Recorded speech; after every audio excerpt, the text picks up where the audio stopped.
उसके पास बस यही एक ठेला था जिससे वो पाव भाजी बेचकर अपना गुजारा करता था।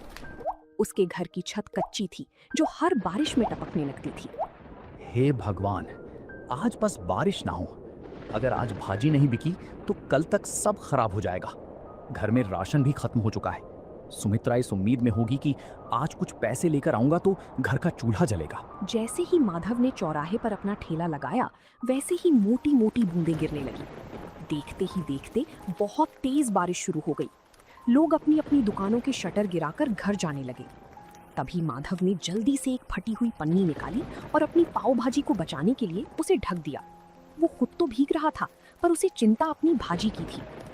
तभी गांव का एक आदमी बिरजू जो माधव के ठेले के पास से जा रहा था, उसने माधव से कहा, अरे माधव, ये क्या कर रहे हो? ऐसी आफत वाली बारिश में कौन बाहर आएगा तुम्हारी पाव भाजी खाने? घर जा भाई, वरना बीमार हो जाएगा। बिरजू भाई, गरीब को बीमारी से ज्यादा भूख का डर लगता है। आज दिन भर से 1 रुपए की भी बोहनी नहीं हुई है। अगर खाली हाथ घर गया तो सुमित्रा को क्या मुंह दिखाऊंगा। बारिश और भी तेज हो गई। वो एक पेड़ के नीचे खड़ा होकर बस आसमान की तरफ देखने लगा। उसकी आंखों में आंसू थे और दिल में डर।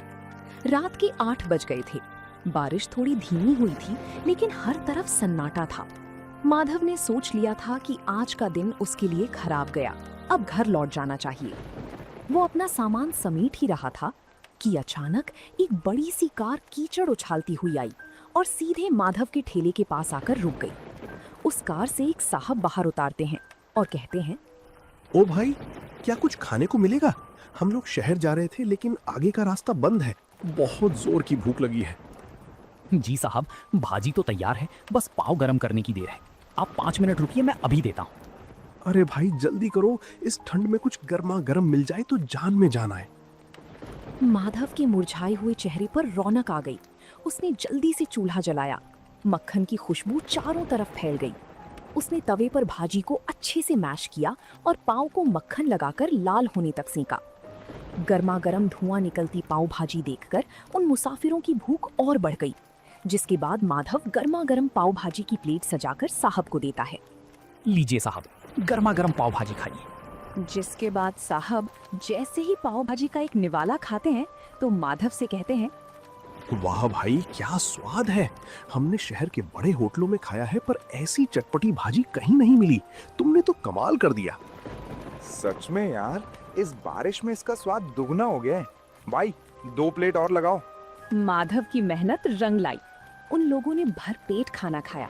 जब पैसे देने की बात आई तो साहब ने खुश होकर माधव को 2000 का नोट थमा दिया। साहब, ये तो बहुत ज्यादा है, मेरे पास तो छुट्टी भी नहीं है। रख लो भाई, इस मुसीबत में तुमने हमें खाना खिलाया, ये उसके लिए छोटा सा इनाम है। खुश रहो। गाड़ी वहां से चली गई। तभी माधव ने उस नोट को अपने सिर से लगाया और भगवान का शुक्रिया किया। वो जल्दी जल्दी अपना ठेला लेकर घर की तरफ भागा। उसे लग रहा था जैसे आज वो दुनिया का सबसे अमीर आदमी है, पर उसे नहीं पता था कि गांव का ही एक लालची आदमी राजेश ये सब छिपकर देख रहा था और उसके मन में जलन पैदा हो रही थी। राजेश गांव में एक छोटी सी किराने की दुकान चलाता था, लेकिन उसका दिल बहुत छोटा था। जब उसने देखा कि कल रात माधव ने एक ही बार में 2000 रुपए कमा लिए तो उसके पेट में वो बात पच नहीं पाती। वो सोचने लगा कि अगर ये गरीब पाव भाजी वाला ऐसे ही पैसे कमाने लगा तो कल को ये मेरी बराबरी करने लगेगा।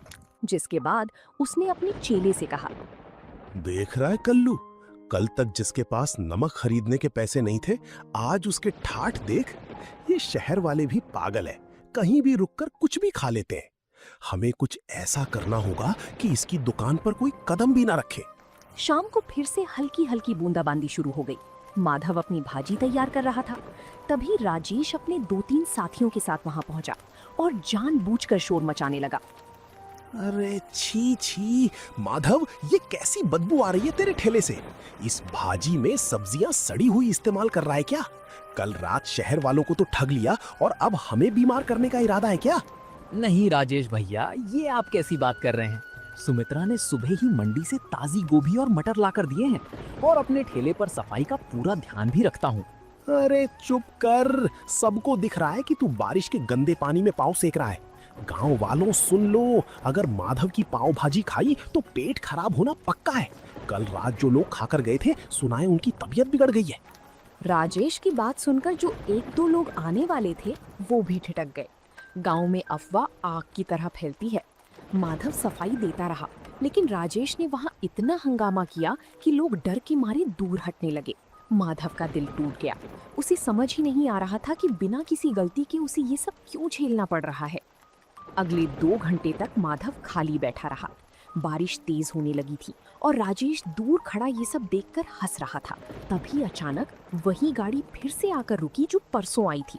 गाड़ी से वही साहब बाहर निकले, लेकिन आज उनके साथ उनकी पत्नी भी थी।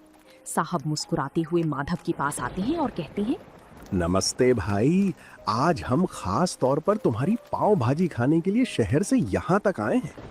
मेरी पत्नी को तुम्हारी भाजी का स्वाद इतना पसंद आया कि उसने आज घर पर खाना ही नहीं बनाया। साहब, पर यहाँ तो लोग कह रहे हैं कि मेरी भाजी खाकर आपकी तबीयत खराब हो गई थी। अरे कौन फैला रहा है ये झूठ? हम तो कल से और ज्यादा तरोताजा महसूस कर रहे हैं।